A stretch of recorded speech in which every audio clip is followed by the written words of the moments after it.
Printemps de l'optimisme. L'interview by Moustique, the audio agency.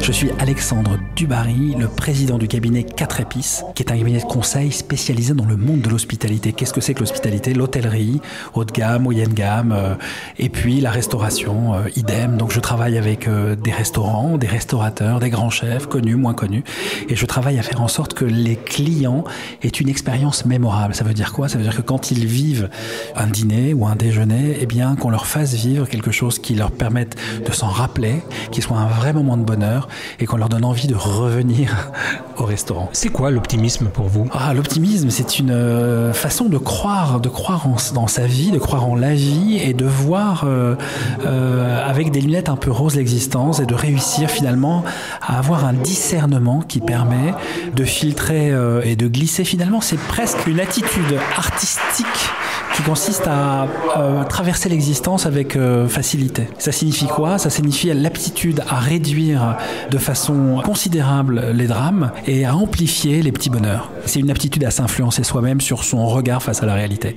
C'est-à-dire avoir un prisme et porter un regard bienveillant et positif sur le devenir, sur les choses, sur les êtres. Voilà, donc c'est s'influencer pour croire positivement aux choses et en la vie et en les hommes. Qu'est-ce qui vous a poussé à participer à ce premier printemps de l'optimisme? Ça fait partie du paradoxe et des ambivalences de ce pays. Voilà, c'est dans la nature humaine et je pense que le pays doit apprendre à faire avec et.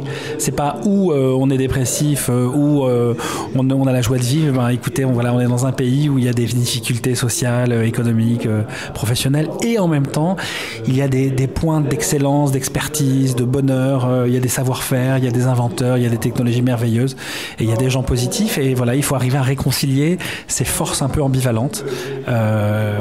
Mais ça fait partie de notre défi au quotidien. Qu'est-ce qui déclenche l'optimisme chez vous? La couleur, de mettre de la vie et de la couleur orange, c'est une couleur qui me rend optimiste. La musique gaie, joyeuse, la salsa, les percussions. Je pense que donner de l'optimisme, c'est réussir à modifier le rythme, c'est-à-dire accélérer le rythme. Je pense à des entrepreneurs qui, dans leur vie, réussissent parce qu'ils trouvent dans le rythme habituel de faire du commerce un autre rythme. Et je pense qu'on peut positivement s'influencer en changeant son propre rythme. Bien sûr, faire du sport, ça participe à être optimiste, voir des choses, mettre du rythme, de la musique, de la joie, de la gaieté.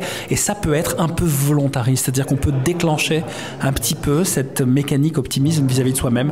Et puis, en partant de l'extérieur, en se donnant des déclencheurs d'optimisme, ça vient toucher l'intérieur. Tous les podcasts à découvrir sur printempsdeloptimisme.com